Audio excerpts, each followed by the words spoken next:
Hello. So I just finished my, I just finished a Preply video celebrating 50 lessons with my tutor and actually reading my journal, commemorating that moment, which happened back in March. Yesterday, April 11th, I officially finished 56 lessons. So I thought, while I'm here, I would just do an update of where I am in my timeline living in the Philippines. And some of the things that I'll talk about, I know I'm going to have a more in-depth video, but I guess I'm waiting for things to be official, more complete, before I really give an update. I mean, I'll give an update. This is like a random video. I'll give an update, but a more detailed update will obviously be in separate videos. So one update is I completed 56 lessons in Tagalog, which I'm very happy about. Being able to speak in Tagalog, I know words. I can say just like random words or random phrases, which is great. So being able to go shopping, magkano, asking how much something is, I can do, or mahal naman, that's expensive, I'm not gonna buy that. Communicating in that way, I can kind of do. Anytime I'm speaking to somebody and they are like my face, they automatically start speaking Tagalog. Typically, I would say typically, if I'm with my husband, they still speak Tagalog. Oh, that's right. They still speak Tagalog. Not everybody, but I would say 85% of the people will still speak Tagalog to me. And I will have to say, nag-aral ako ang Tagalog. So I'm studying Tagalog. And then they know to either speak English or indicate they don't know English, and then we're just gonna have to go along with all the gestures and all that, and just kind of figure it out along the way, which is fine.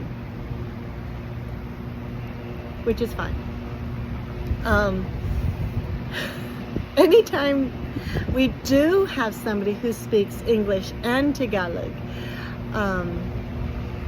I make an effort. Nagsalita ako ang Grab driver ng Tagalog.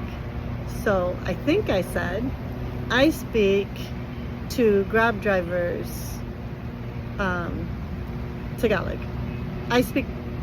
Maybe I should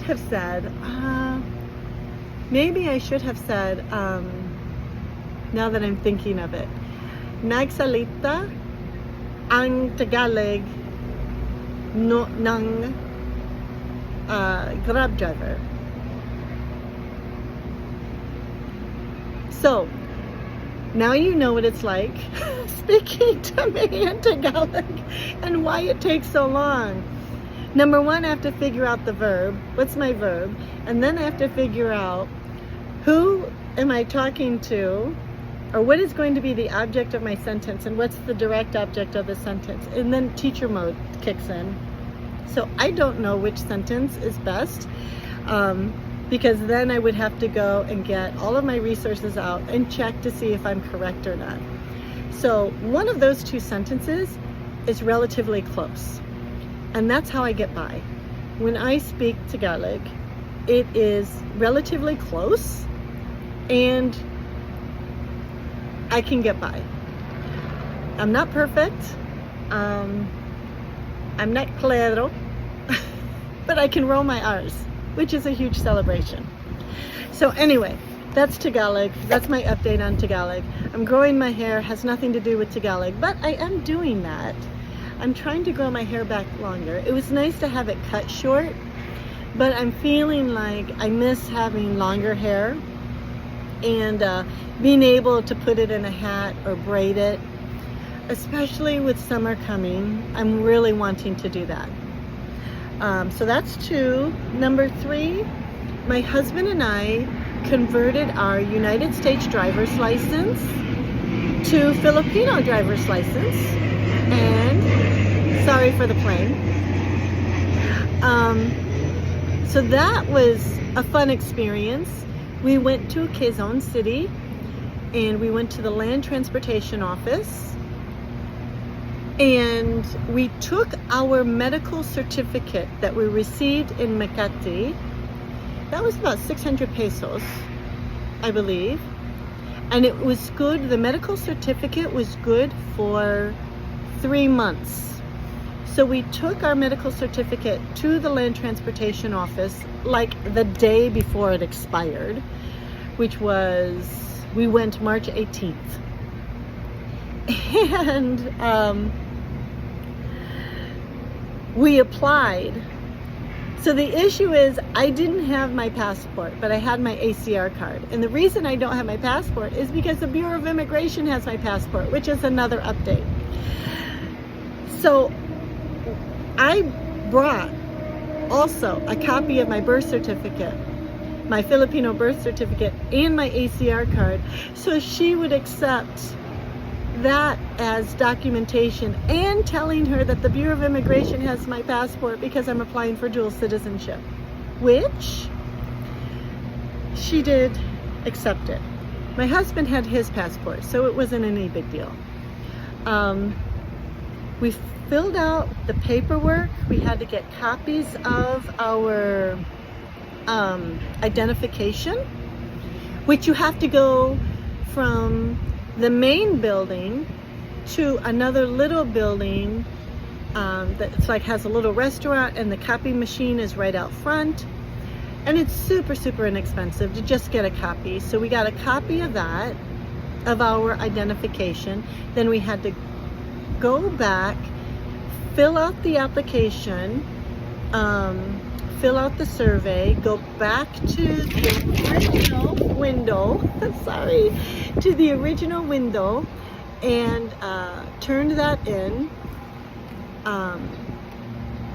She did what she needed to do. She took the application, and then obviously she was going to go hand it to somebody else to then look it over for approval or whatever else needed to happen.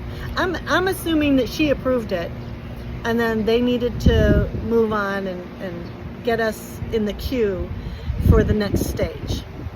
So we waited. I told my husband it was going to take us 2 hours to get our driver's license.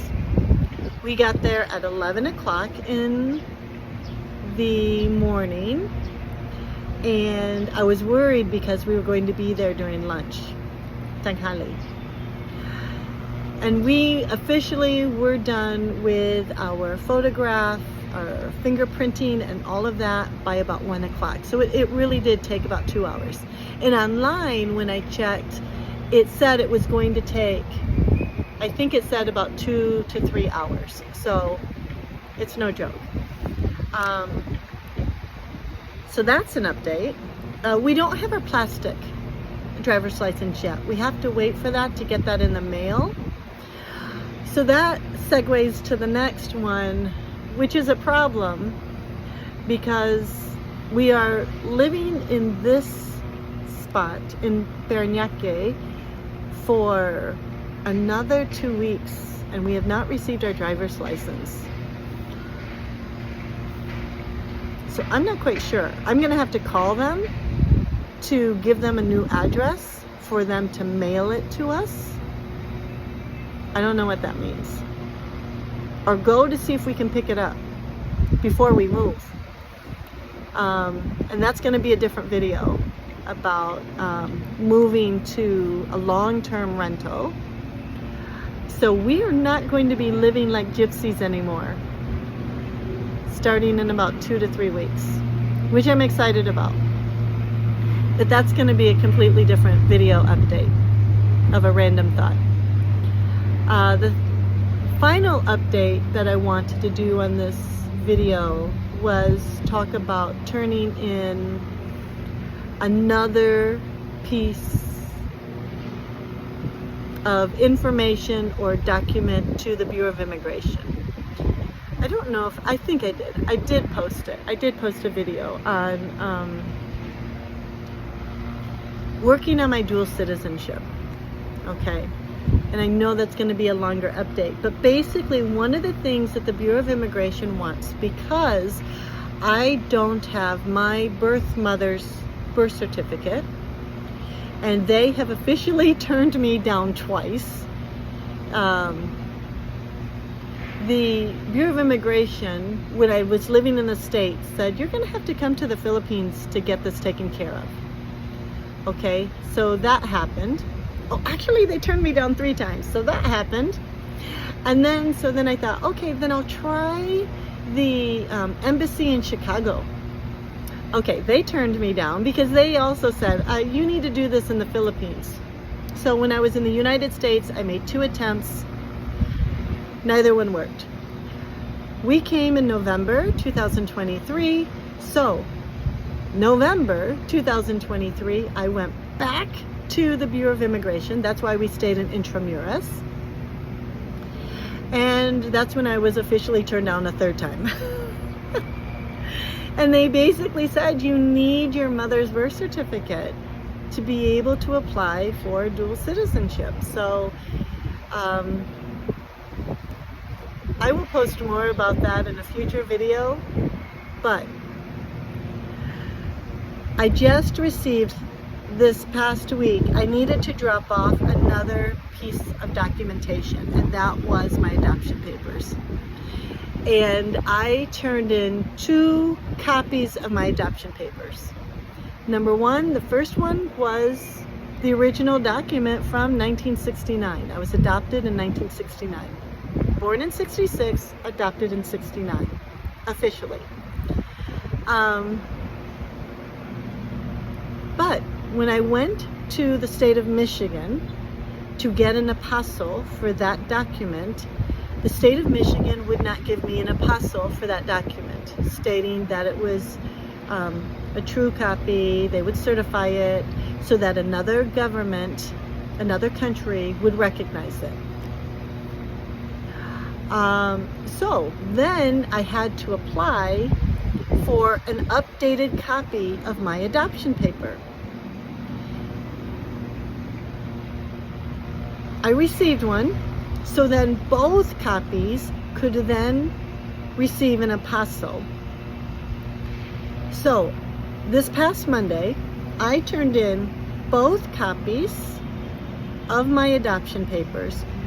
They both received an apostille with a letter indicating to the Bureau of Immigration, you are receiving 2 copies of my adoption paper because the state of Michigan did not, could not give me an apostille for my 1969 adoption paper because all of the people on record on that adoption paper were not in their records. Like, they might have had paper copies from long ago, but now that everything's digital, they don't have that. They don't have their names.